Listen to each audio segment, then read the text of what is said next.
academicians, and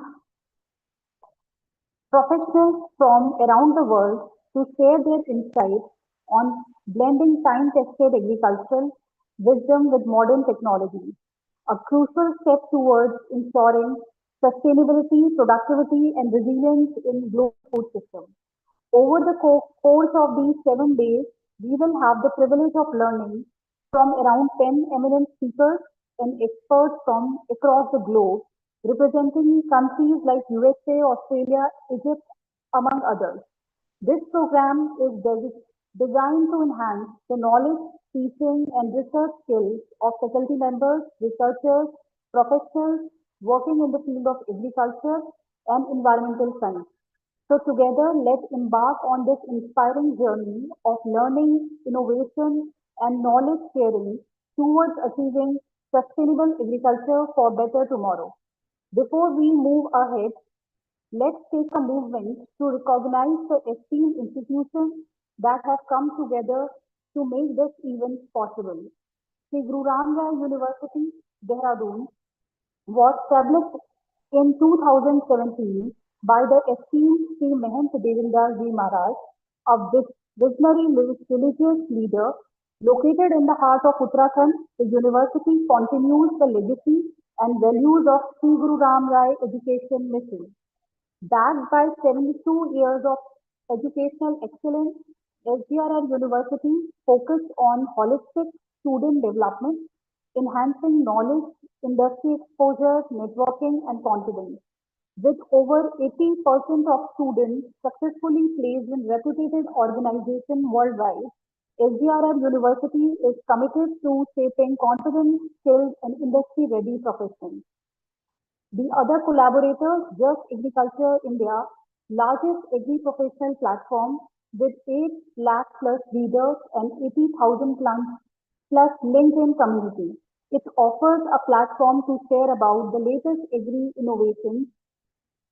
The lushness of our company is enthusiastic with warm energy to channelize all the innovation, technicalities, emotion, and even the unheard stories and unseen blaze of the farmers. Till now, Just Agriculture Education Group has organized 7 FDP programs, 9 workshops, 14 international trainings, 12 international conferences, and also co-organizer of many government-organized expo and summits.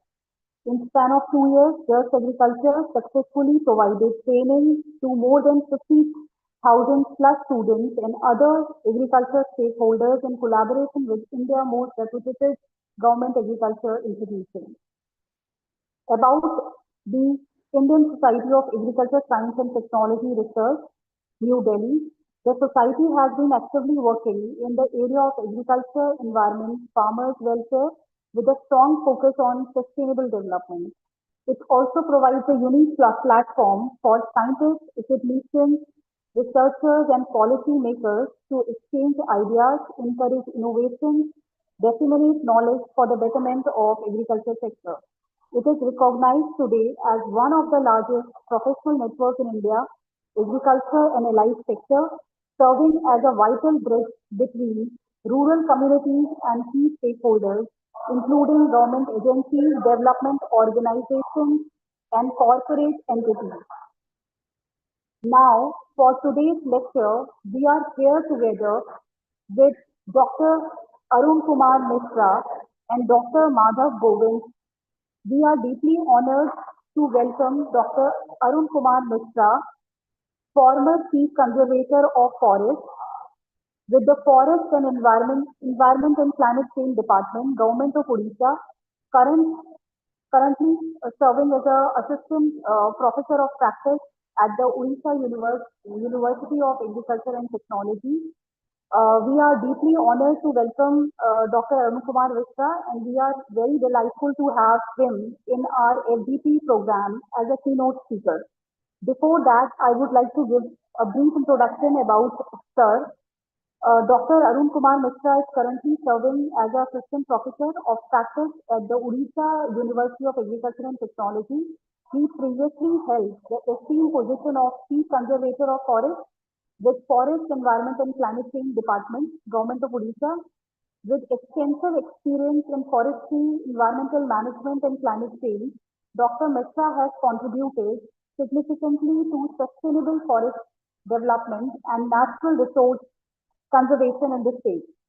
His vast administrative and field experience continues to enrich academic and research pursuits at Odisha University of Agriculture and Technology. So, I would like to welcome, sir. It was truly an honor to have you us with today. Thank you, sir. Good morning, everybody. I am Dr. Arun Kumar Mishra. Actually, basically, I have done my MSc in agriculture in agronomy subject from Odisha University of Agriculture and Technology, and then I joined Forest Service. And after that, I got inducted into Indian Forest Service and retired as Chief Conservator Forest. I have served as DFO in many places and regional Chief Conservator Forest, and finally as a Chief Conservator Forest in personal administration and sustainable forest management, and I retired last year in June. So today I will share my thoughts on one of my successful achievement as a DFO, Sundargarh Forest Division in Odisha. So actually, just while sharing, I will just explain. Thank you.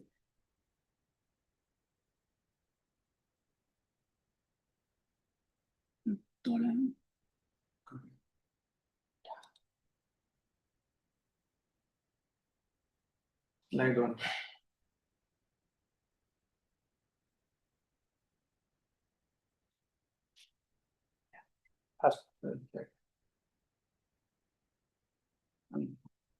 Yes.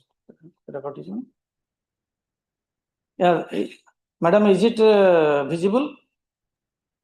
No, sir, it's not visible. Hello? It's visible. Yes, sir, it's visible. Now it's visible, sir. Now it's visible. Okay. Okay. Thank you. Thank you. Next slide, please. So my this subject is on. We'll start with introduction. Then what is bioeconomy? Because my topic is on circular bioeconomy. One success story from Sundargarh Forest Division of Odisha. I have been successful as a divisional forest officer, but basically the subject is agriculture. So circular bioeconomy study from Sundargarh Divisional Management Unit, because we are working with Odisha Forestry Sector Development Program, supported by Japanese international cooperation organization. Then it comprises of mushroom cultivation and vermicomposting, eco-bricks, application of principle of circular bioeconomy to forest fire management, dairy farming, and conclusion. Next. So normally ecosystem goods and services provided by the forest is mostly food, fuel, nutrients, climate regulation, pollination, nature experience, and homeostasis. So these are key components, as forest is very, very important as a food source, and it is useful in wood and bioenergy, nature experience, flood protection, nutrient supply, climate regulation, pest control, pollination, stable and secure land. So as long as forest is there, agriculture will flourish definitely. So this is the topic. Next. So what is bioeconomy? As per the United Nations Food and Agriculture Organization, bioeconomic or bioeconomy could be defined as a production, use, and conservation of biological resources. That means including related knowledge, science, technology, and innovation to provide information, products, processes, and services to all economic sectors with the aim of moving towards a sustainable economy. So since we are doing with biological resources, both forestry and agriculture, so the application of circular bioeconomy is very, very relevant. Next. So the story is that when I was DFO Sundargarh for the first time in 2018, there was use of mechanized harvesters to harvest paddy in Sundargarh Forest Division. So that is the first in 2018 it has happened. So what happened? It is followed by just parali cultivation in Punjab and Haryana. People started stubble burning in large scale. That means the paddy stock, they were burnt, and the matter I took up with district administration, particularly collector and agriculture department, horticulture, soil conservation, and all other departments, other line departments I discussed. So it was a very challenging issue, because earlier there was no stubble burning in Sundargarh division. After in the advent of this mechanized harvesters only, this has started. So how to mitigate, I discussed with collector. We had a preliminary meeting. Then collector told that you can start awareness program by using different agencies and different departments. But finally, ultimately, it is very difficult to convince people. As a forest officer, I started how to use these stubbles. Once it is we get stubble, how to use. So for that purpose, we started mushroom cultivation. Then using mushroom cultivation, the products, the waste, we started vermicomposting, and from vermicomposting again it was reverted back to the organic farming, particularly paddy cultivation and other crops like vegetable cultivation. So this is the ultimately story, and I was very successful in solving the problem of stubble burning, because from stubble burning only we are getting forest fire also, because forest department is receiving from satellite report from Forest Survey of India 2 type of report. So all is the assignment is given to forest department to manage, because around 40% of the forest fire is coming from stubble burning only, and 60% fire is from forest areas. So whenever there is agriculture very close to the forest fringe, so this fire will spread from agriculture field to the forest. So that was the source. So in order to solve the problem, we started this program. So bioeconomy as part of green circular economy, interaction between different sectors. Although it is not a very great innovation, but the application itself is a great innovation.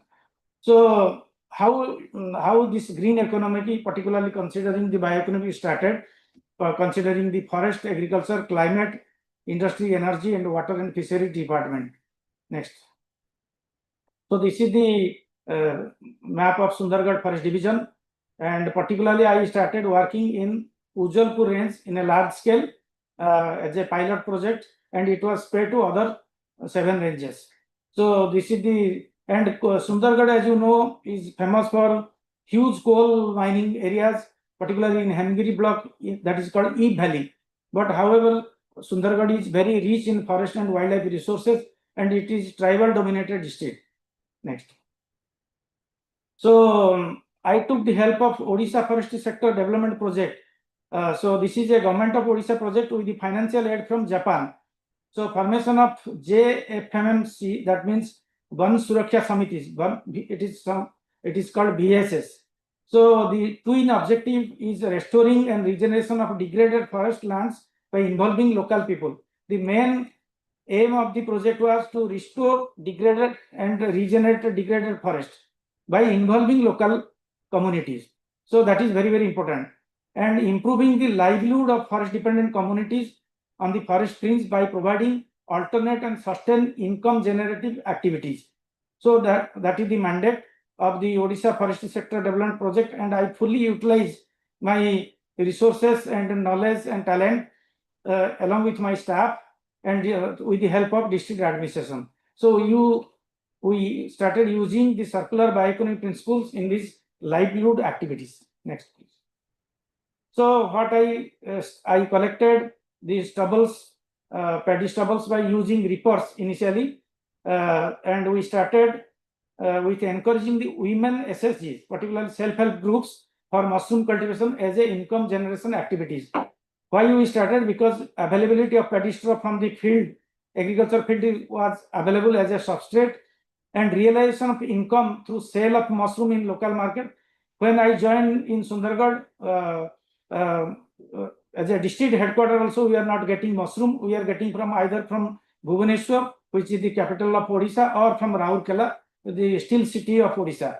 There was no cultivation of mushroom in that area. So we started this mushroom cultivation, and gradually expanded the business, and new self-help groups and Van Suraksha Samiti started this, and mushroom spawn unit was also established. So mostly it started with a women-driven activities, and followed by also men. So everybody contributed, because mushroom cultivation is very easy. Within a small time, maybe within a month or two, you can have sufficient income, and it is very easy to also grow. And main aim is to use the stubble, paddy straw, particularly. Next. So after mushroom cultivation, whatever waste was available, it was used as a raw material for vermicomposting. And SSG, self-help group, were encouraged to produce vermicompost in their backyard only. And forest department, as a DFO, I ensured that buyback guarantee it was assured. So there will be no confusion regarding how to get proper income from this thing. Then we took the women SSG for exposure visits. That means nearby Van Suraksha Samitis, they were invited to come to our mushroom production area and vermicompost area, and that's why exposure visit was very, very important. And technical guidance was given by KVK, Krushi Vikas Kendras, available nearby. Earlier, for a department were not linked with KVK, but since I was agriculture graduate and postgraduate, I was totally involved. So I used to attend their monthly meetings. So I took all the scientists and technical guidance we got from KVK and also from horticulture department. Next.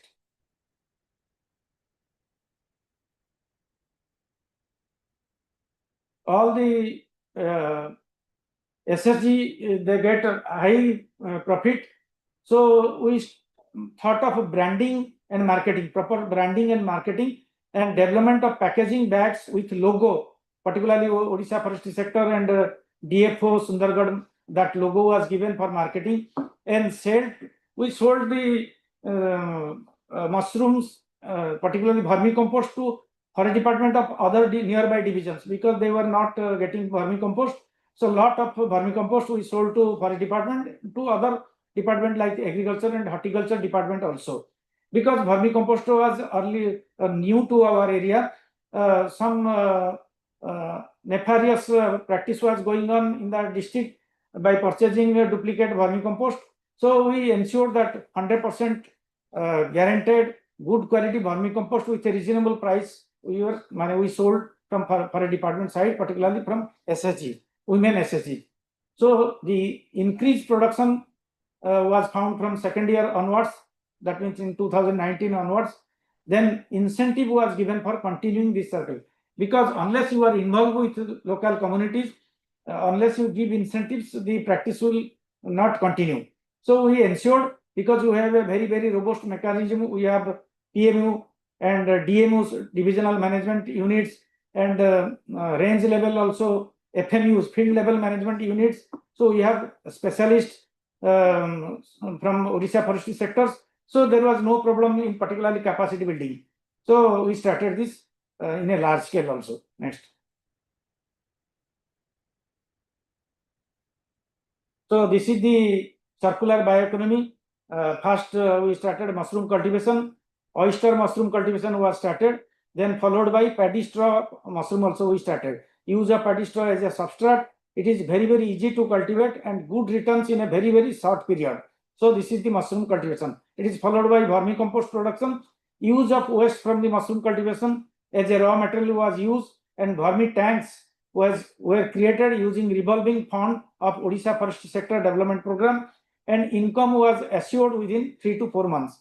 From mushroom cultivation, we turn into vermicomposting as a circular bioeconomy. Then after that, there was regular income and expansion of the activities, like purchase of reapers for harvesting paddy straw. Continue, please. Next. Regular income and expansion of activities. Purchase of straw cutters from the income. More vermicompost tanks were created. Special packaging bags for vermicompost were assured, and vermicompost for paddy cultivation. So the vermicompost, whatever we got, we sold. Our SSG, they sold in the market, and also it was reused in the paddy cultivation as a organic farming. Next slide. So paddy cultivation and cultivation, cutting of rice straw. Use of vermicompost in paddy cultivation and cutting rice straw after harvesting. So no burning of stubble was found in agriculture field thereby. So prevention of fire was assured, and it did not spread to nearby forest area. So there was less fire in forest areas, also in non-forest area like paddy area. So it is a total circular bioeconomy as depicted in the picture. Next slide. So it was published in Nexus of Good and the Van Suraksha Samitis like Fuldudi and Sagar Sai and Jurimal. They got state level awards also, and many TV channels they recorded the success story, and it was published in the media, both print and electronic media, and it spread to different villages. Even those villagers, they are not involved or not inducted as a VSS member, they also started cultivation. I have seen particularly a teacher who started massive scale mushroom cultivation. He has established a mushroom spawn unit also. Next.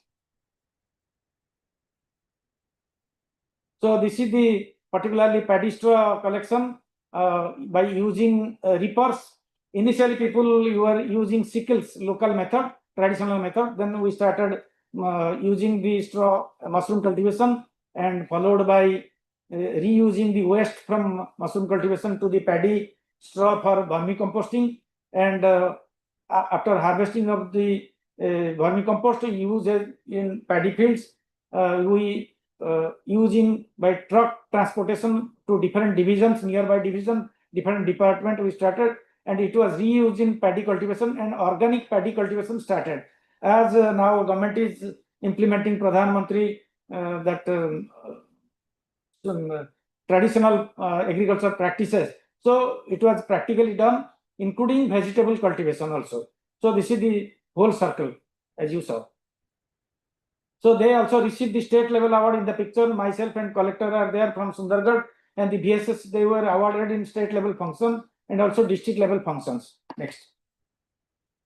So I have not the previous photos and records, but this is the latest photo only for 2 years. This production versus consumption and sale unit in quintals. You see the production 2,379.7 quintal of mushroom was cultivated. Then it was also consumed, and also it was sold. The 2025 figure is alarming. It is a staggering figure of 2,800, more than 2,800 quintal, and it is still it is being used. Next. So sale price versus expenditure and profit in lakh. This is a tabular form. Sale price, expenditure, and profit. Profit is around 60% profit. Next. So paddy yield record for VSS level selected beneficiary after utilizing vermicompost. We just compared particular, suppose this is a case of Gopal Bhoi in Katra Budabal VSS. Earlier he was cultivating 2 acre of paddy and he was getting 9 quintal only per acre. But after using the vermicompost, his production increased by to 11.2 quintal per acre. That means 24 around 25% increase of paddy due to use of vermicompost was there, and also extra income of from by selling the paddy straw. He got 4,000 rupees per acre. It is a great amount for a small farmer in the village. This is the practical example. We have case studies. This is Rabi Ratan Bhoi from Katra Budabal VSS. Similarly, he was practicing only taking up cultivation of paddy only for 3 acre, and per acre yield was only 8 quintal. After using the vermicompost, it has the per quintal per acre yield, it was enhanced by 1.8 quintal extra. So total increase was 22.5. So income from paddy straw, extra income 4,000 rupees by selling the paddy straw he got. This is the case study from the field. Similarly, in a lady called Swarna Nayak from Valijari VSS of Ujjalpur VSS forest field management unit. She was cultivating only 2.5 acre land. Per acre yield was 8.4. It was enhanced to 10.8. So overall increase was 28.57%. So extra income of 4,000 rupees from paddy straw per acre. You don't think this amount is so meager, but it is very, very important for villagers. Ketaki Kalo, she has from Fuldodi VSS, she has got many awards. in the state level awards. She was awarded by the Chief Minister also. So cultivated only 4 acre area, and per acre yield was 13.4. After using vermicompost, her per acre yield was enhanced to 16.3. That means 2.9 quintal per acre, and overall increase was 22% around. So extra paddy straws are sold.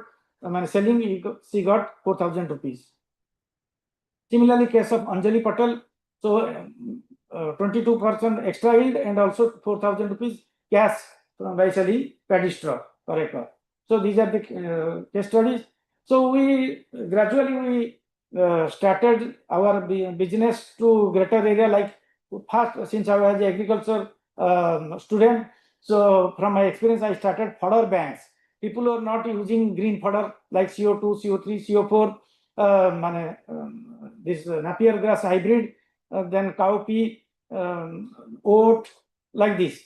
So fodder bank we established, and dairy farming was also established. High yield milching varieties, particularly desi with little bit hybrid variety, not fully, because if you will totally use 100% hybrid varieties, the cost will be more and difficult to manage.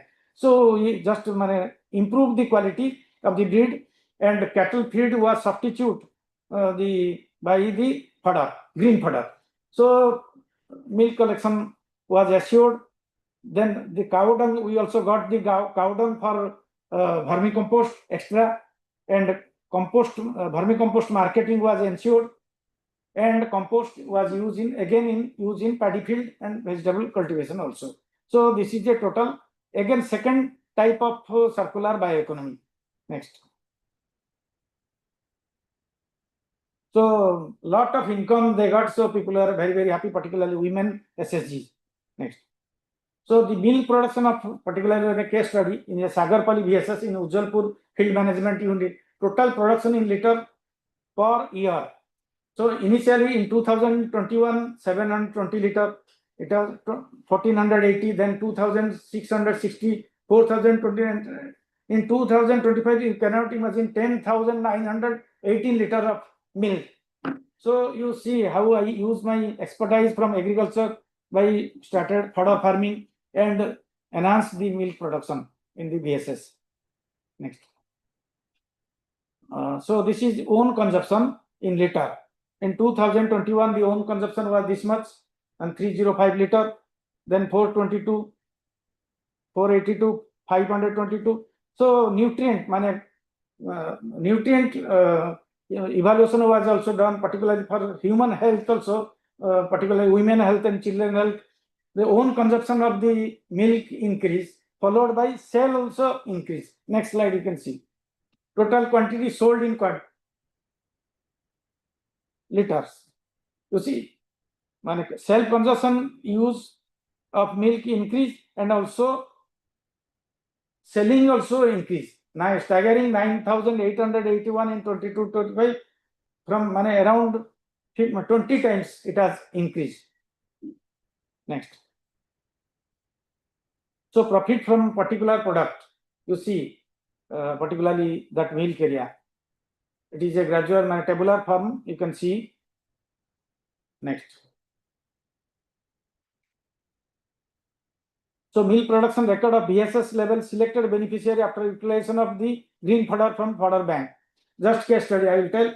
Jyotsna Patel from Sagarpali BSS Madam, Ujjalpur FMU. She has reared 7 cows, production of milk per day by utilizing of cattle feed. Using cattle feed, she was getting 38 liters, and after using the green fodder, she got 51 liter, and total enhancement was 13%, 13 liter, and percentage wise reduction of cattle feed. Cattle feed was reduced by 40%, whereas milk production increased by utilizing green fodder was 34%. So it is a great, huge achievement for small villagers like. So quantity of cow dung used for vermicompost preparation at the rate of 2,000 per quintal. So they got around 88 quintal of cow dung for use in vermicompost. So if you cost price, selling price 200 per quintal, means a huge amount she got from this enhanced this fodder cultivation. So quantity of cow dung sold to the other people for vermicompost preparation is 66 quintals. So it is a huge amount. And self-consumption and also selling both substantially increase. You see how the women VSS they have achieved. This is a unique case. Similarly, the case of Bharati Patel. So the quantity of milk enhanced by 36% and quantity of cow dung used by vermicompost 96 and quantity of cow dung sold is 14%. Somebody is using more cow dung for self-use like vermicomposting. Some are also selling. Sometimes it is less and sometimes it is higher. What is a significant achievement?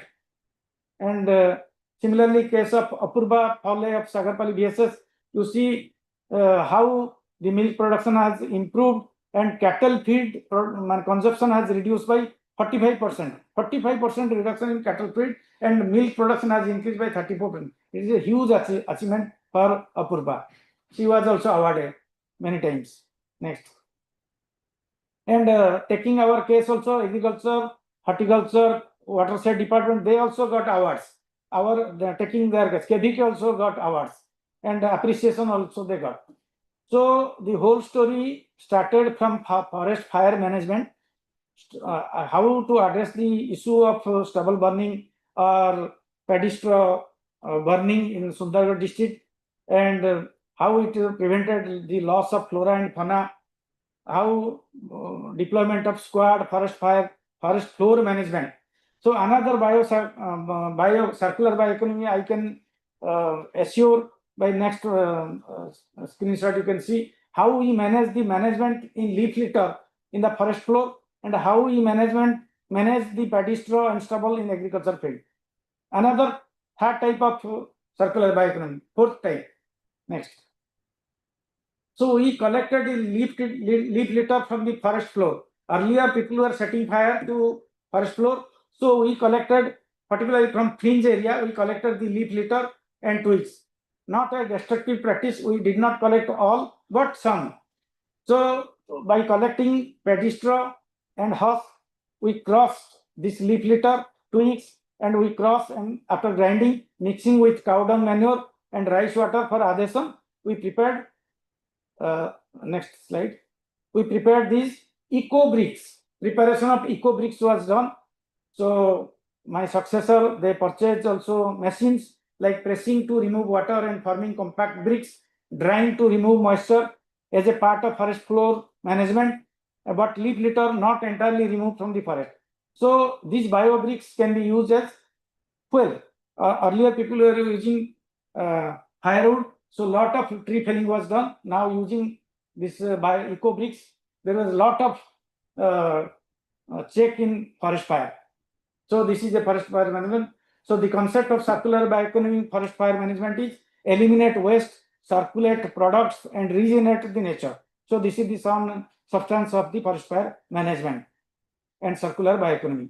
So application of principle of circular bioeconomy to forest floor fuel management. Leaf litters were collected, it was mixed with the paddy straw also collected, and it was used for preparation of biobricks, used as an alternative to firewood, and substantially regeneration of nature because protection of forest from illegal removal of firewood and protection of forest from forest fire. So this is a application of principle of circular bioeconomy forest floor fuel management in forest department. So outcomes and learnings. So community involvement helps in achievement of forest protection sustainably. Unless you involve the communities, it is very, very difficult to manage forest department, forest fire, because only forest people, forest staff, they cannot protect the forest unless you get the people's cooperation. If people get to know the benefit of the processes, they will automatically get incentivized and self-motivated. Now, highest number of awards they are getting from state government. Also, they have been recognized and awarded by Odisha Association from United States of America for their achievement. And how to apply different conceptual approaches of circular bioeconomy or circularity for interpreting the bioeconomy. Next. Some of the beautiful photographs, successful photographs of dairy farming, circular bioeconomy, then fodder farm, cattle breeding, then milk collection and sale, use of cow dung, vermicompost use, then circular bioeconomy principle.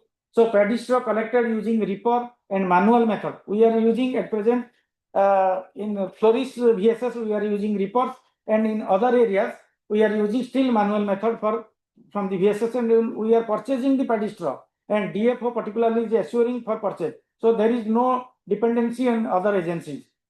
Next. So this was the earlier situation of stubble burning in Sundargarh in 2018, but now it has reduced, and it has reduced the forest fire incidents both in forest area and non-forest area. So the paddy straw used for mushroom production and mushroom harvesting by individual beneficiaries so successful of oyster mushroom and also paddy straw mushroom. Paddy straw mushroom is from April to October, and oyster mushroom in other seasons. So it was very successful project. These are the harvested mushrooms were sold by the collective collection to the traders. So we have our VSS, they have contacted local hotels also. So now they are purchasing. Earlier they were getting from Bhubaneswar, now they are not getting. So now local, it has been assured. So local hotels, they are purchasing fresh mushrooms. The waste straw of mushroom bed were reused from vermicompost productions. Then harvest of vermicomposting and branding and packaging. These are our staff, livelihood experts from Odisha Forestry Sector Development Program. They are constantly interacting with the community. Unless there is constant interaction, the program will not be successful.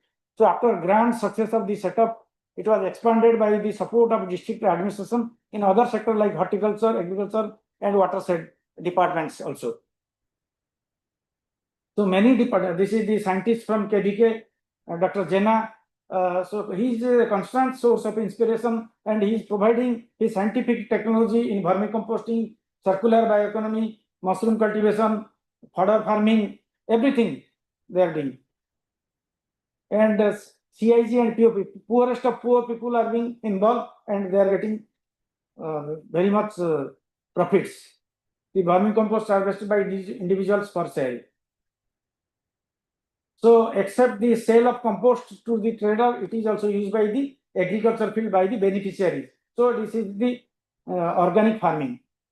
The compost were collectively packed and packaged and collected in common access point for sale to the vendors. So this is a forest staff.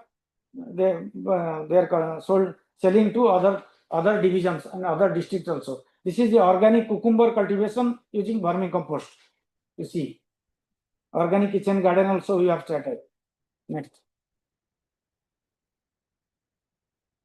So other key activities in Sundargarh Forest Division, mushroom cultivation, support from revolving fund and convergence. So the staggering amount from 2018 to 2025, 7 number of VSS, 138 beneficiaries, and production till date is in quintal 1,722 mushroom. This much of quintal sale, and net profit is this much, 283 lakhs. This is the large scale cultivation of mushroom.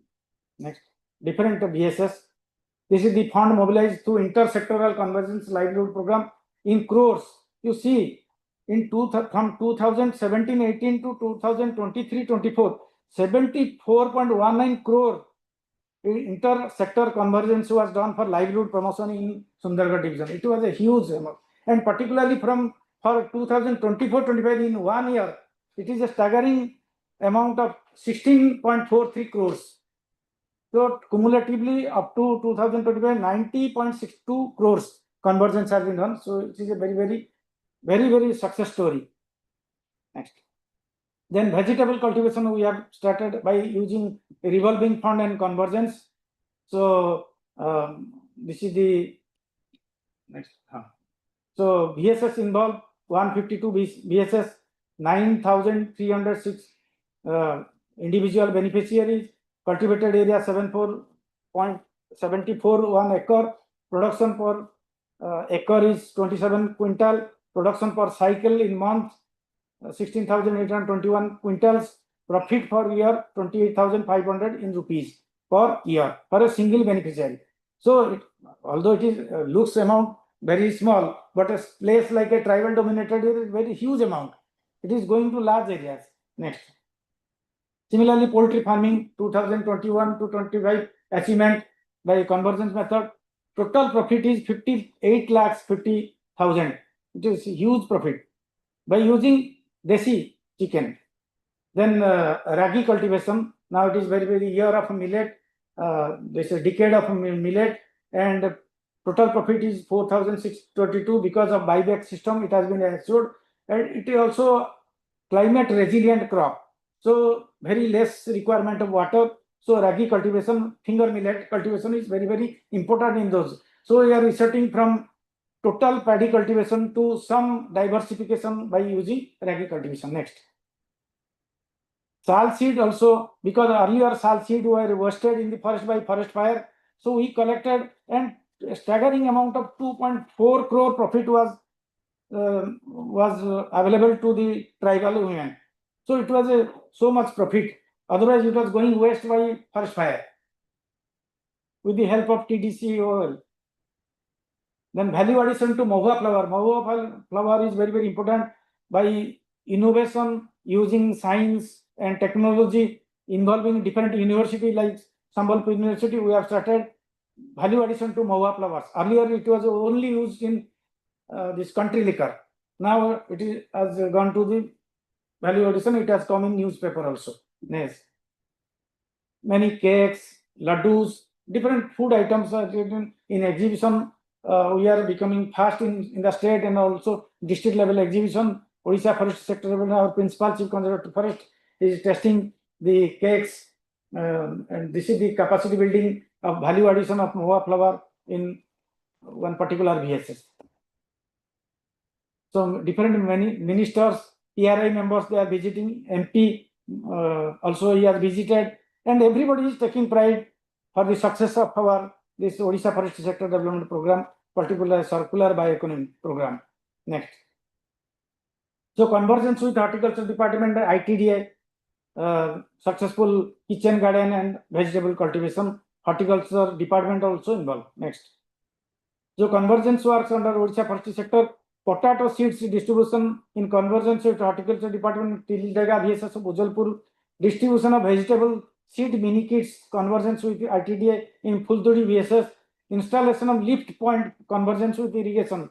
Earlier, this lift irrigation was not successful, but we ensured from our forest department side so that, and distribution of LPG gas also was ensured to reduce the forest fire, because earlier people used to use firewood from the forest.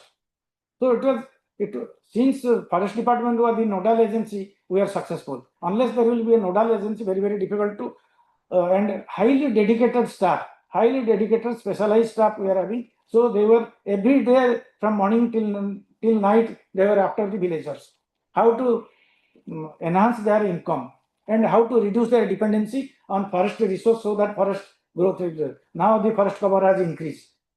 Next. So development through intersectoral convergence, another example of distribution green gram seeds, then groundnut seeds, use of iron plow, distribution ragi seeds. Next. These are livelihood intervention in vegetable cultivation, mustard cultivation, kitchen garden, sal leaf plates. How to make sal leaf plates, because there are high demand in temples and other places, in hotels also. Nowadays, nobody want to use plastics. Next. Livelihood interventions like sal leaflets, then broom cultivation, mushroom cultivation. These are very successful stories. Livelihood interventions. Then income generation activities like poultry cultivation, vegetable cultivation, popped rice, जो मूढ़ी बोलते हैं, जो popped rice. So and then also sal seed collection. So capacity building training was given, and exposure visit program was also given. from our VSS to other area, and most of these people from throughout the state, they used to come to visit Fuldudi, Sagarpali, these VSS from Sundargarh Forest Division, they used to come, and we are hosting to them. Next. This is the capacity building program by value addition of Mahua flowers. So this is a total success story. I take pride as an agriculture graduate, although I was inducted into forest department. I take this opportunity to thank all agriculturists, KVK personnel, horticulture, agriculture department, so that we manage the forest fire and solve the problem of stubble burning. Any questions, please?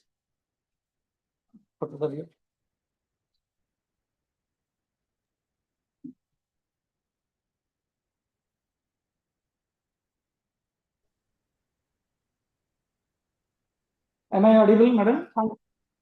Yes, sir. Yes, sir. You are audible. If any participant have any queries, please ask to sir, or you can write in the chat box also. Actually, madam, what happened, since I was agriculture graduate and I did my master's from agronomy, I successfully used my knowledge from agriculture to forestry to solve the problem, Yes. and also to enhance the livelihood activities. Since I was also a assistant director in Nandankanan Biological Park, and we are not getting any fodder during winter season. So first I started cultivation of oat and barsim in Nandankanan fodder farm introduced in the winter season. So we solved the problem of herbivores like spotted deer, elephants. Everybody they got highly nutrient fodder during winter, which was a problem earlier in Nandankanan. I was very happy to utilize my knowledge from agriculture background. Yes, sir. We are also honored to have you, sir, today. It was a very knowledgeable and delightful lecture on application of principles of circular bioeconomy, a case study from Sundargarh Forest Division, Odisha. It was truly an honor to have you us today. We deeply appreciate the time and effort you took to share your expertise and experience with us. Your words have enlightened and motivated everyone present here, leaving us with valuable insights to reflect upon. Thank you so much, sir, for giving us your valuable time today. Thank you, ma'am. Thank you, everybody. Thank you, sir.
Dear participants, we have our next keynote speaker, Dr. Madhav Govind sir. I think the sir has not joined yet the meeting. So I request everyone to wait for our second keynote speaker.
I request all the participants to stay in the meeting as our second keynote speaker will be joining the meeting shortly.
I request everyone to kindly wait for a few minutes as our next speaker will be joining us shortly.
Dear all the participants, our second keynote speaker has joined the program. Good morning, sir.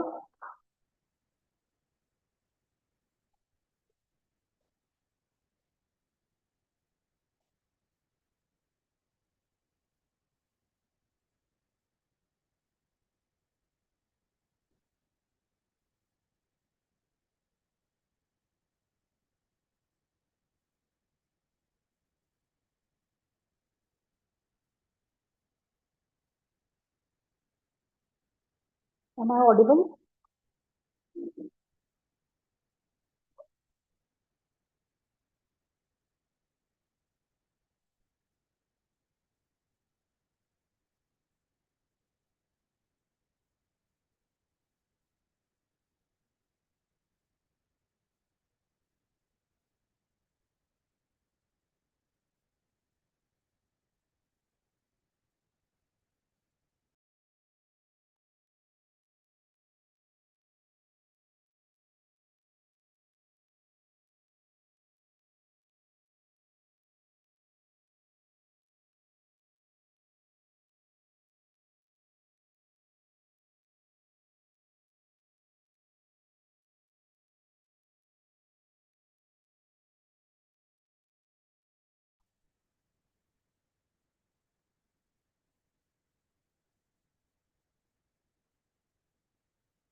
Good afternoon, everyone. We are deeply honored to welcome Dr. Madhav Kovind, sir, and we are very delightful to have him in our FDP program as a keynote speaker. Professor Dr. Madhav Govind, sir, is a distinguished professor at the Center for Studies in Science Policy, Jawaharlal Nehru University, New Delhi, with a rich academic background and decades of teaching and research experience. He has made a significant contribution in the field of science, technology, and society studies, public policy, and the sociology of scientific knowledge. His work critically examines the relationship between science, innovation, and development, emphasizing the socio-economic and ethical dimensions of science and technology in India. Professor Govind has guided numerous research scholars, published research papers in journals of national and international repute. He also published several books, actively participated in national and international conferences and policy discussions. He continues to play an influential role in shaping interdisciplinary research and policy perspectives in science and technology studies in India. So, we would like to welcome Professor Madhav Govind, sir, for his valuable and pleasant words. Yeah, thank you, Dr. Himanki, for your very generous introduction. I'm indeed very privileged to be part of this program. And I remember you also participated in one of our conference. Yes, sir. Yeah. In JNU. Yes, sir. Yeah. We have published paper also in that. Yes, sir. Yes, yeah. Yeah, your paper was also published in Scientific Temper. I know. Yeah. Okay. Yes. Thank you very much for inviting me to this program.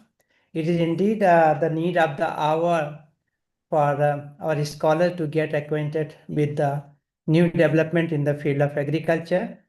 Although my field is not agriculture, but I see the agriculture from the point of view of the sustainability, social, economic, and ecological sustainability, that how agriculture can contribute not only in the ecological development and food security, but also many other ways it contribute. So let me share my presentation. We have 1 hour time to discuss about this thing, or just give me 1 minute.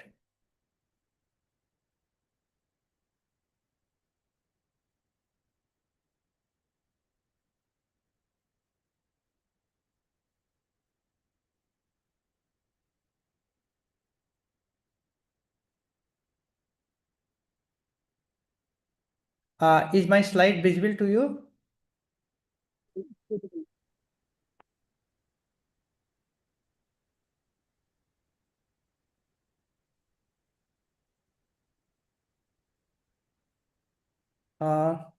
Yeah, could anyone let me know if it is visible? Yes, sir, it's visible now. Okay, thank you. Thank you. So, what I'm going to talk about is the multifunctionality of urban agriculture and what are the role of this urban agriculture and what is the importance of urban agriculture, why we need to consider in our policy and planning process when we talk about food security and sustainability aspects.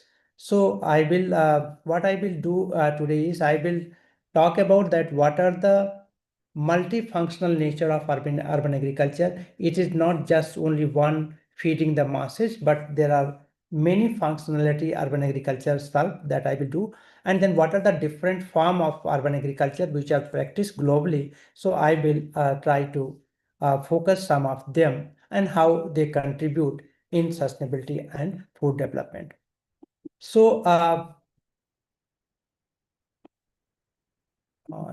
let me put the full presentation.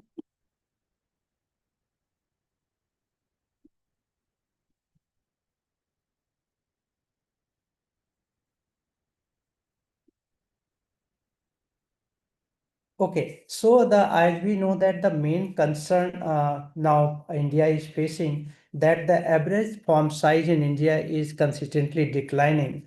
So the labor productivity is also declining, and it is not possible to do a large scale mechanization of our agriculture because the small size of our farms that our farmers are holding. And according to one data, it shows that in 1970 to 71, the operational land size was 2.28 hectare, which had declined to around 1.01 hectares. And this is the problem that we cannot now deploy. And 86% of farmers holdings are less than 1 hectare land is there. So it means that majority of our farmers are marginal farmers and small farmers. So this is the one thing that our land size is also shrinking. Second important point is that with the rapid urbanization process, industrial development, road and construction work which is going on in our country, that is further putting pressure on our agricultural lands and further limiting the size of the agriculture or cultivable lands that was available. As per one report, latest report, it says that every year 35,000 acre land we are losing for the industry and to industry, road construction and other kind of residential construction of kind of thing. So with this rapid pace, we are losing the size of the land, and the second hand, our population is also growing rapidly. So in order to feed this thing, we need to think some alternative methods for producing the enough food to maintain the food security. Second things, what we are saying that the contribution of agriculture in GDP is also declining. In 1920, the contribution of agriculture was 13.5%, but employment was 45.6%. Here is the huge problem is arises because if you have a large population, large labor is engaged in the agriculture sector, it means the labor productivity will not be very beneficial, will not very productive. In that case, the labor which are engaged in the non-agriculture sectors, their income would be higher, and those engaged in the agriculture sector, their income would be lower. So what are the way out? The way out would be only to increase the productivity of the agriculture. So if we are going to do the intensive agriculture, in that case, it is going to certainly going to harm our environment, and also it is going to make all kind of ecological and environmental problem is going to happen. So in that case, we need to shift certain population in other areas. So the problem that we are facing today is the two kind of problem are there. One, raising the land productivity for meeting the demand for the growing population, and also ensuring that our ecology and environment is properly managed. It is not causing any kind of problem to our environment, and there is a sustainability of our agriculture system.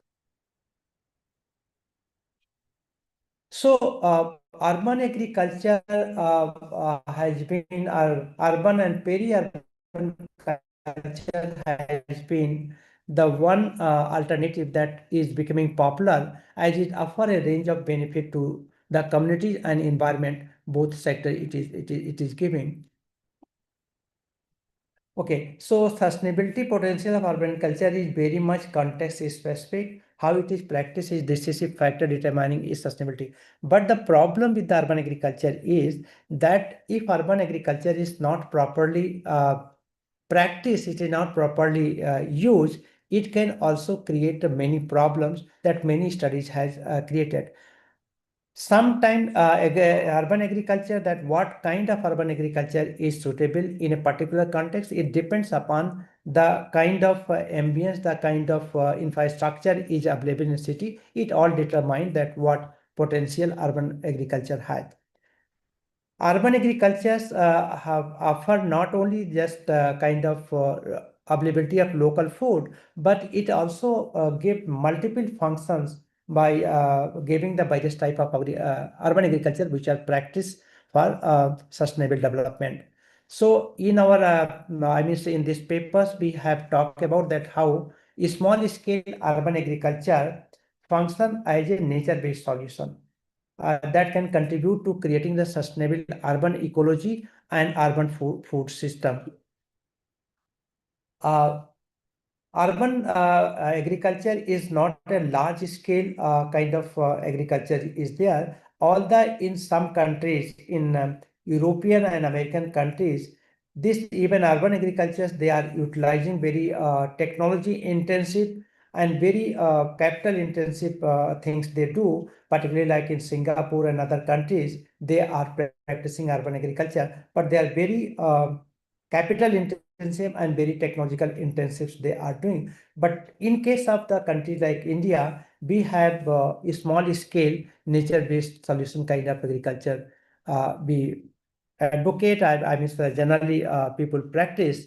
That is the important things we have to consider. Nature-based solutions which was used in the terms of the climate change, but now it is used in many areas, particularly in the agriculture areas, waste management areas, and also energy conservation areas. So nature-based solutions are considered, as it is a very umbrella concept, and that incorporate already existing conservation and sustainability measures such as ecosystem-based adoption, urban green infrastructure, and ecosystem services. Things are there.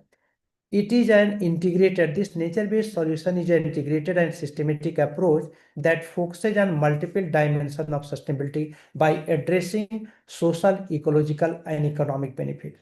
Sometimes when we consider sustainability, we generally consider sustainability in terms of ecology and environment without looking at the social dimension.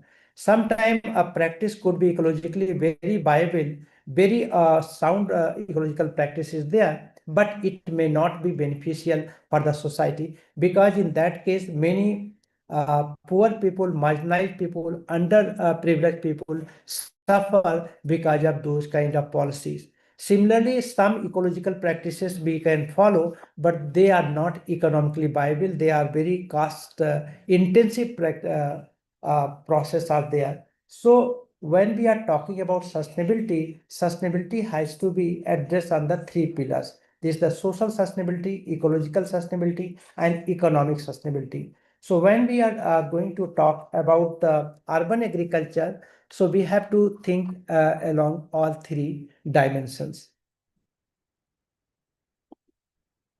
So this nature-based solution, when we talking about urban agriculture, this nature-based solution has many kind of synergy. For it has these kind of benefits are there. It is reducing the food miles, bridging the green-brown agenda, and economic benefit, enhancing dietary diversity, circular cities, social psychological benefit, ecological resilience, and synergy with the SDG is there. So let me a little bit more dwell upon this kind of multifunctionality of the urban agriculture. So when we practice urban agricultures help in bridging the green and brown agenda through urban agriculture. How it happened? As we know that a green agenda of the government or any policy making body is to improve the ecosystem of a area of a region, and when they want to improve the ecosystem of the region, they emphasize on the conservation of the energy, conservation of the plants, green space, and conservation of the water, and other things are there. So on the one hand, they are emphasizing on conservation practices. But brown agenda is basically the proper management of the waste which a city or a human population or industrial unit they generate. So as we know that city is also a place which are also known for high consumption of the different kind of resources they consume. And when this kind of consumption is taking place, they also produce a huge amount of waste. For example, if I say about the Delhi is a city of the 20 million people who generate more than 14,000 metric ton waste every day, and that is the huge challenge for the any government to manage it in a sustainable base. So how to manage this kind of waste which is generated from the household, from the community center? And if we further analyze this kind of waste, we find that 60 to 70% these waste are organic waste, which could be further recycled or compost for recycling of the things it could be done. So whenever we practice the urban agriculture, then this urban agriculture, it help in bridging the this gap between this green and brown agenda. Both sides it help in this thing. Second, it also reduce the food miles and facilitate short food supply chain. Many of you may be familiar about the concept of food miles. What is the food miles? Food mile is the distance the food item we consume travel from its farmland to our plates. For example, I think I was talking to someone that when I drink my tea, so how much distance a tea leaf travel from the farmhouse, from the plant to my office where I drink it, this thing. So if I analyze this thing, it is the huge distance it is covering from the Assam or Darjeeling, it may be coming to Delhi. So the distance it covers, similarly the milk I consume, the sugar I consume, the wheat I consume, and different kind of food item, vegetables and other fruits which we consume, we have to calculate that how much distance it cover, because when these foods are transported, they also consume lots of energy and emit carbon dioxide and other kind of greenhouse gases they emit.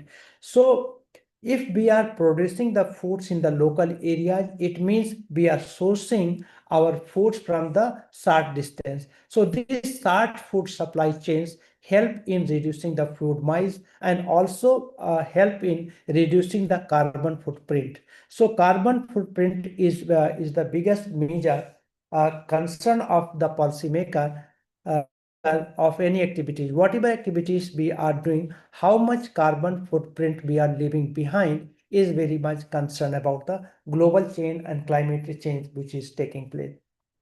So urban agricultures not only provide the easy availability of the food, but also help in facilitating the short food supply kind of change is there. And then enhancing food production and diversity. This is important, particularly for our country, where many peoples, large number of people, they are suffering from the dietary diversity. Means that they like either protein, they like fruits and vegetables, they like many kind of fibers and many other important component of the food. So first of all, food production is important to enhance because our population is growing. We are a nation with 1.4 billion population. So every inch, every piece of land is important for sustaining the our food security. So whenever we are talking about the urban agriculture directly help in enhancing the food productions and rich diet. Their diet which people consume, it also become diverse because locally they can source which are cheaper in prices. And the urban agriculture for circular cities, this is another important aspect of the urban agriculture, that it make the city circular, means that the waste that it is generating, it also get compost and also used for growing of the vegetables, fruits, and other kind of crops that are helpful. So it waste gets circulated within the cities, and it doesn't require a long distance of transportation of many things. So that way, urban agricultures also help in the circular city, making the city circular, not just depending on the outside for sourcing its requirement. It also helps in the social and ecological resilience. Resilience, I mean the peoples also, it has been found in many countries that during the stress period, they have relied on the locally available foods, locally available vegetables for coping those problems.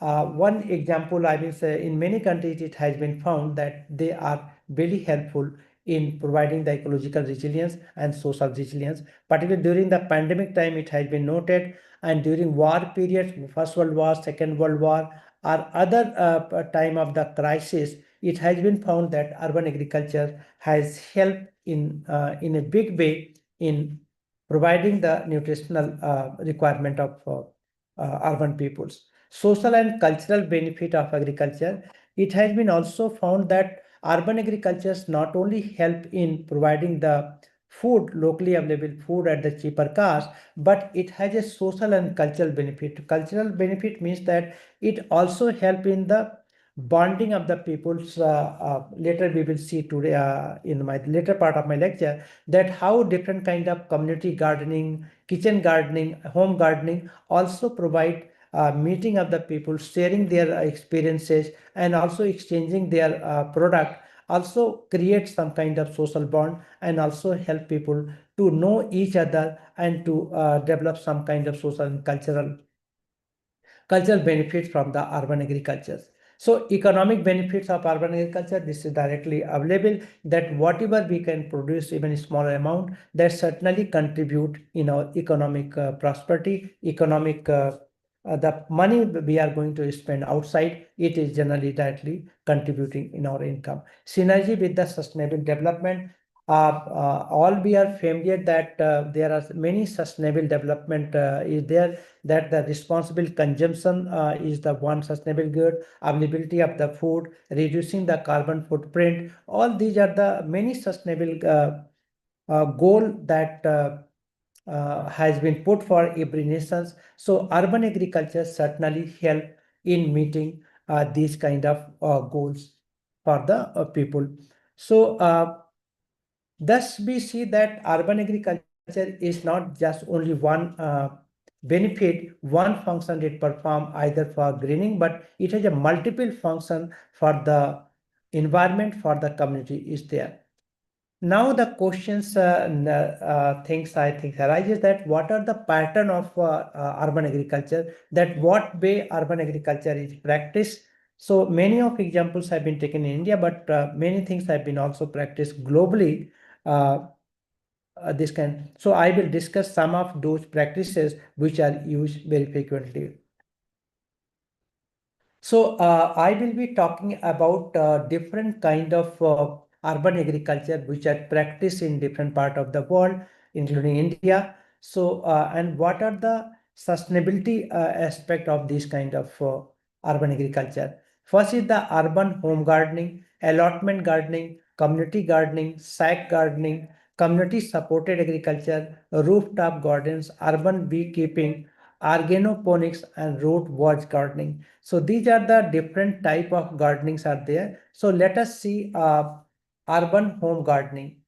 Urban home gardening, now many people are practicing this kind of things. They are known by many other terms such as the house lot garden, house garden, kitchen garden, dooryard garden, and backyard gardens. They are generally managed by one single household on the land of the same property adjacent vacant land, which is leased, owned, or borrowed, and also included container gardening on the rooftop. You might have seen that many people they practice this kind of gardening. So how they help? I mean, the kitchen water and household water that we have, we can use those water for doing this thing, and the vegetables peels and other things that is generated from the household, they can be used for as a compost material without using much fertilizer or any kind of chemicals from outside. So they are home gardening. They are used in small containers, and they are put wherever space is available in our home. Earlier in the rural areas, people generally have this kind of backyard gardens they have, and which provides almost all necessary vegetables and roots for the family. In urban areas, that practice has lost, but now government is also promoting this kind of policy, and people have started adopting this thing for I mean getting this kind of benefit, this thing. Now we have also seen this kind of a rooftop garden. Rooftop garden are effective utilization of otherwise unused spaces for production in residential and non-residential areas. Generally, these have been used for the harvesting of the water, but they can be also used for production of the vegetable, production of the fruits, and different kind of items which could be consumed in our home, or it could be also shared with our neighbors. It also helps in addressing the scarcity of the available space for food production in the space crunch urban area. Generally, I mean, there is not much space in urban areas, particularly in country like India. So the rooftop can be also used for production of food and vegetables in this area. So this has also engaged people in their free time, and also it has been found that is also very relaxing and very I think people enjoy doing this kind of gardening in their on their rooftop, because they also feel that they are very much close to the nature. Then another system in Europe and Australia and other places they are emerging. It is called the community supported agriculture. So what is this community supported agriculture is there? So here the farmers, they come to the urban areas and they talk to those consumer the people, and they say that yes, I will be purchasing vegetables from you, and you grow vegetables for me. So in advance, consumer financially support the farmer with an upfront payment. So in the process, they make advance payments, say 5,000, 10,000 rupees in advance, and say that you grow the food, grow the vegetables, and I will buy you from directly. So this way, communities support this kind of agriculture system in the vicinity of the city, so that they get locally available foods, and they also share the vegetables they receive from the during the harvest time, they get from the local farmers. It facilitates the adoption of agroecological technology, including agroforestry among small scale family farmers. So this kind of system is becoming very popular in European countries, where they have started outsourcing their vegetable production process to local farmers. So wherever on the fringe side and peri-urban areas, the lands are available, they go and they enroll. Once they have a sufficient number of consumers, they started growing this thing and supply food in which are grown at a small scale, but they are very ecologically, they are pest free, they are fertilizer free. This is the another form of sack gardening. The gardening is used. This sack gardening is a simple form of vertical growing vegetable in the sack filled with the soil and other nutrient. If there are not much spaces there, then government, I think in Kerala government and Tamil Nadu, in some places, government is also promoting the sack. It gives free sack and also sapling to the people who can take in their house and start cultivating and growing this kind of sack. So it also provides the vegetables and different kind of fruits and roots they can also grow. They are very helpful. Sack gardening has been found crucial for providing socio-ecological and economic benefit, such as regreening the slums and affordable sources of increased dietary diversity, food security, and creating livelihood opportunity and reducing the food expenses. So this kind of sack gardening with the minimum input cost, people can grow the foods, and it also create the green space in the a very small space which are available in the urban area. So sack gardening is another important techniques or way or methods through which urban gardenings are practiced. Another thing is the community gardening. Another was the community agriculture and other things. This community gardening is there in every societies or housing complexes. The entire community is involved in doing certain gardening. They just chalk out certain piece of land, and in those piece of land, the community peoples one by one they go there and they cultivate certain kind of vegetables, fruits, and some kind of ornamental plants. And in their spare time, they also go with their children, their family. So this is also a socialization. They also get socialized in this process and also feel very much close to the nature. So this kind of community gardening is not only helpful that how much food and how much vegetables they can get, but also a place for socialization, also knowing each other. Urban space which are urban societies which are considered very isolated, very aloof, very individualistic kind of culture is there. So this kind of promoting this kind of community gardening creates some kind of social bonding among the uh, people, among the residents who are living in certain areas. And this is becoming very popular in particularly in North America, European countries, and Australia, etc., where people get involved. So what they do, I mean, they generally public land or public park and private land or school compound, they just take out certain piece of land and where entire community is engaged. So what is happening? The benefit of community gardening include creating social ties, enhancing social cohesion.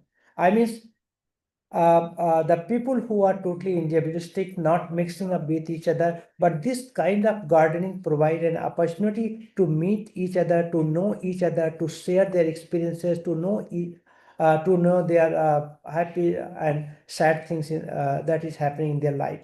So it also create a kind of therapeutic setting for elderly population, people with dementia, people with disabilities, people with mental health challenges, refugees, and those who face social isolation. So community gardening in urban areas has a large benefit in terms of the social, ecological, and economic benefits, and even health benefits. It has been found that people feel slightly better when they are in the garden areas and they mix up with the people who are around there. They also do a small work over there that is also helpful for their physical exercise. Allotment of the gardening. This is another system which is taking place, is the allotment of the gardening is there. In some countries, particularly in the European countries, the UK and other countries, the government allots certain piece of land which are available in the park and other areas in the urban areas to people who are interested in doing the gardening.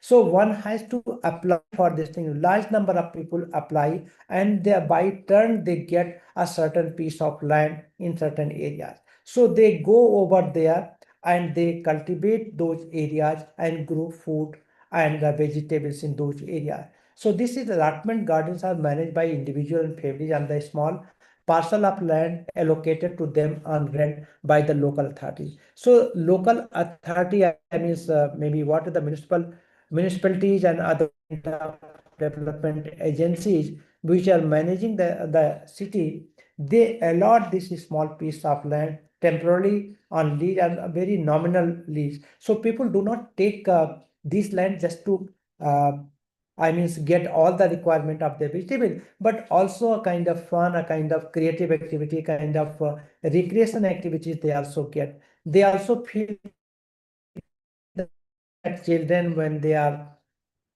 attached with the gardening, they also learn many skills. They also learn how to live with the nature. They also learn how to nurture the plant. When you are nurturing the plant, you also feel that you are giving life to someone, and that itself is a lots of meaning, lots of satisfaction we get when we are cultivating something. Yeah. So this study has also highlighted that in many countries, particularly in the UK, one study was conducted, and it said that around 1.5% of total land in the city was used for this kind of gardening, allotment gardening they have used, and 2% of city's total green space can be provided fresh produce to 2.6% of population.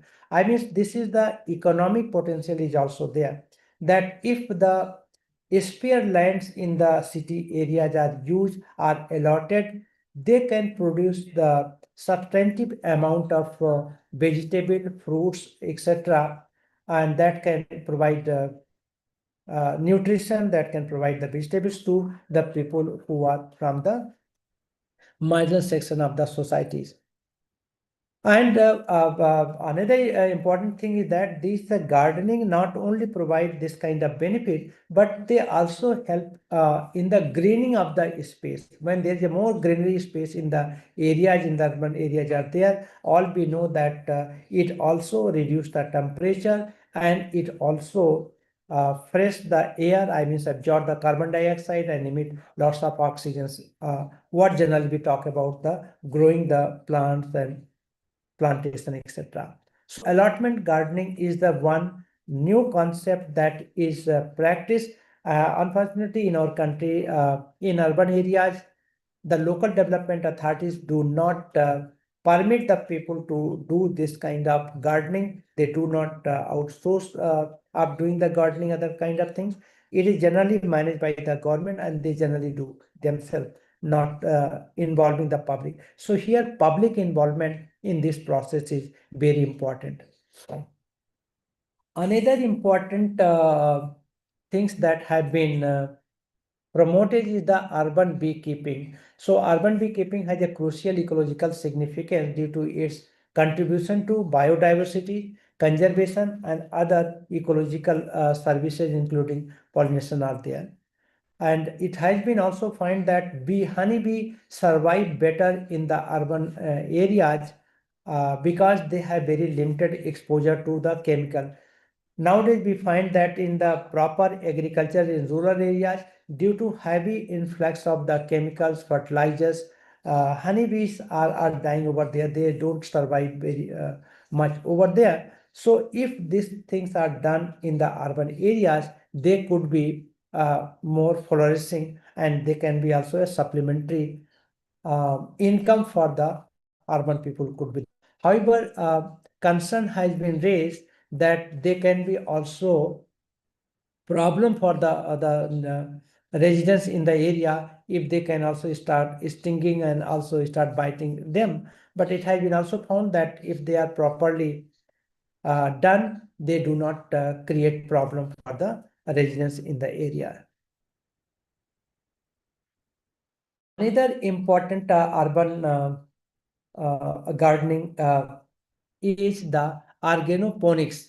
Organoponics is the one technique that was popularized in Cuba, in Havana, during the collapse of the Soviet Russia. So when the Soviet Russia collapsed and other communist countries were in the trouble, Cuba was also trouble. So there was the supply chain disruption was there, and they were not getting the enough food. So their military developed this kind of technology, and they popularized through their extension services in the urban areas to grow the food requirement of the food.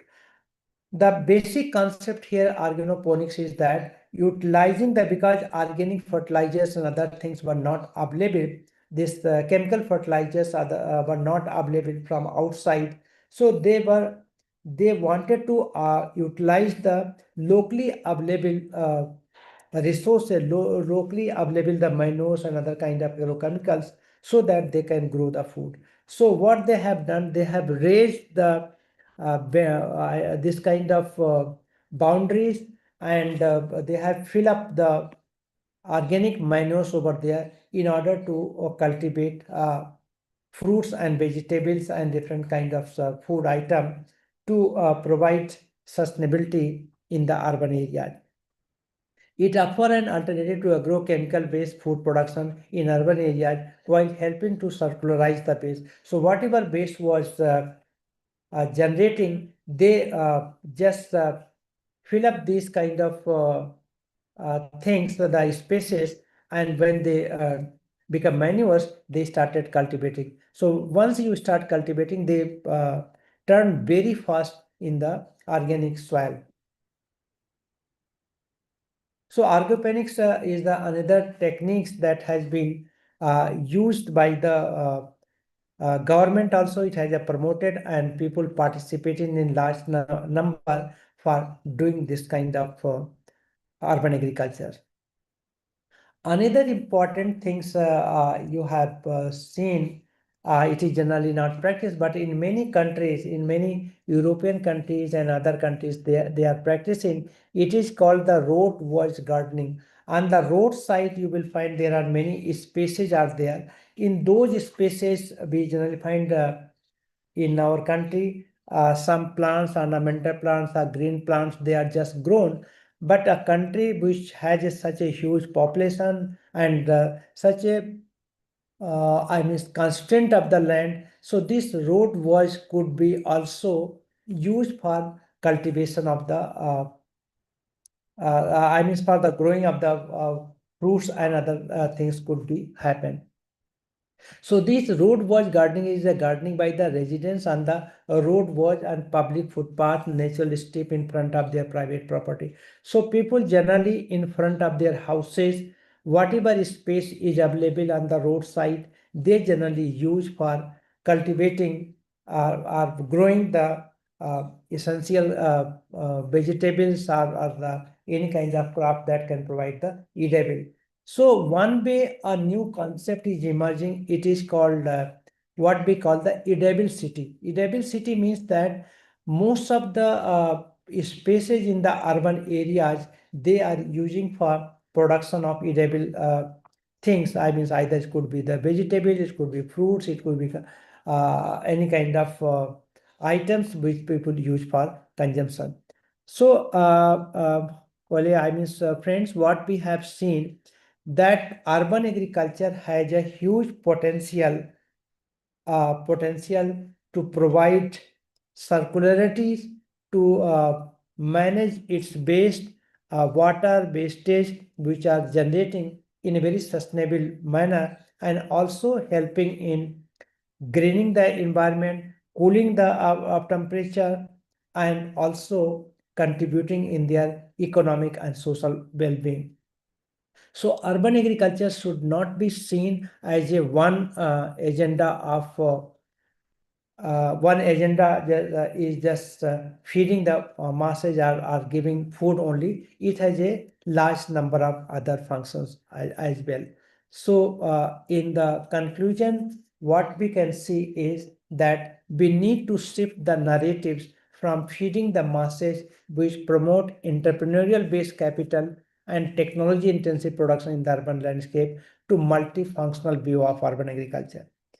Urban agriculture generally, when we use the term, we generally see that urban agriculture will be also very capital intensive and technology intensive. In Australia, Singapore, and some other countries, they are using urban agriculture, particularly for growing the mushroom and other kind of vegetables, other kind of fruits in those areas. So very intensive production they do by using the controlled environment for growing those food and vegetables in those areas.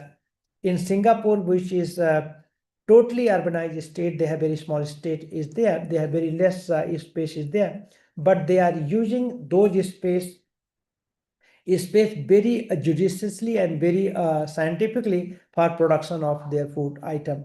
And their target is that by 2030, around 30% of their food items and vegetables, etc., for the requirement of their country, they will be producing. Currently, they are producing just less than 5% of their requirement.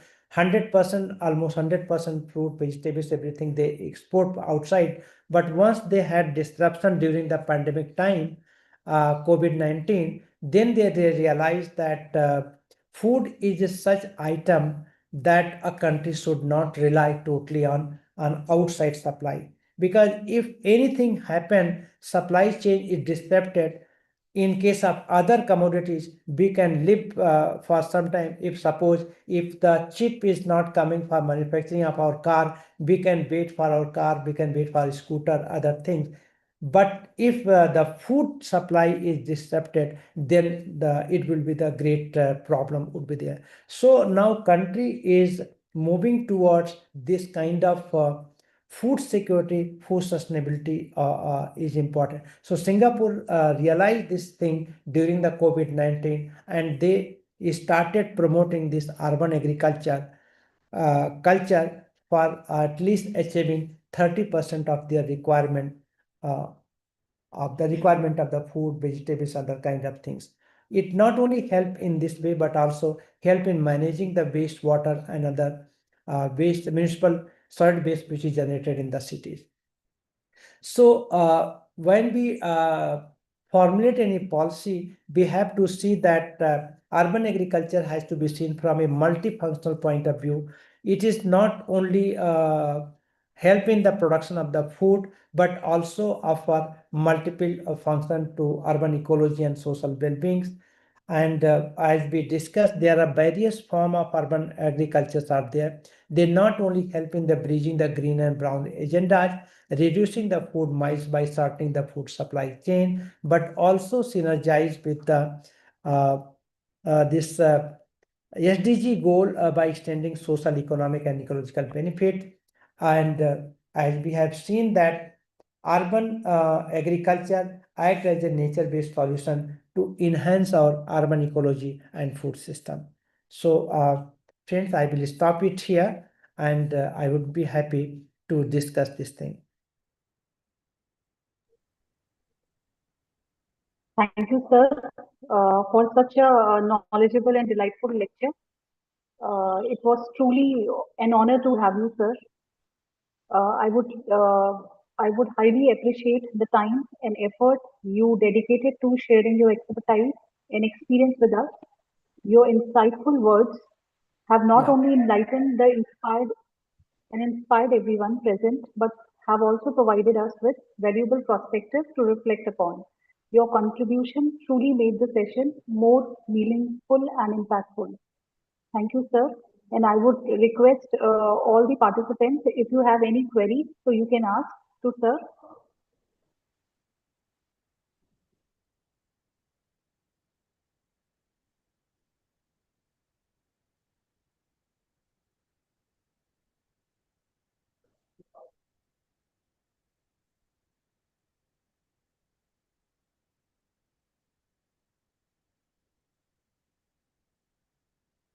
I think there is no query. Yeah, Thank you, sir. Thank you so much, sir. Yeah. Okay, all right. I think that all they. Okay, Okay, all right. Ji, sir. So I would finally, with a heartfelt gratitude once again, I extend my sincere vote of thanks to Dr. Arun Mishra and Professor Dr. Madhav Govind sir for his valuable insights, inspiring words and kind blessings. A heartfelt thanks you to everyone for being such a wonderful audience and for your enthusiastic participation throughout the session. We deeply appreciate the time, energy, and invaluable knowledge shared by our esteemed speakers and participation. Each of these distinguished personalities has made remarkable contribution in their respective fields, advancing the cause of sustainable agriculture and fostering global knowledge exchange. That brings us to the close of our morning session. We hope you found the discussion meaningful, insightful, and enriching. Do join us again in the evening session where another set of inspiring speakers will continue to enlighten and engage us on this vibrant platform. Thank you once again for your active involvement and wish you all a pleasant and intellectually fulfilling day ahead. Thank you so much, sir, Thank you, Mangi. Thank you for so your much. presence. Thanks to all. Thank you so much, sir. It's our pleasure to have you, sir, today. Yeah. Okay. Should Thank I you. leave? Yeah, I'm just leaving. Yeah. Yes, sir. Yes, sir. You can leave. Yes, sir. Thank you, sir.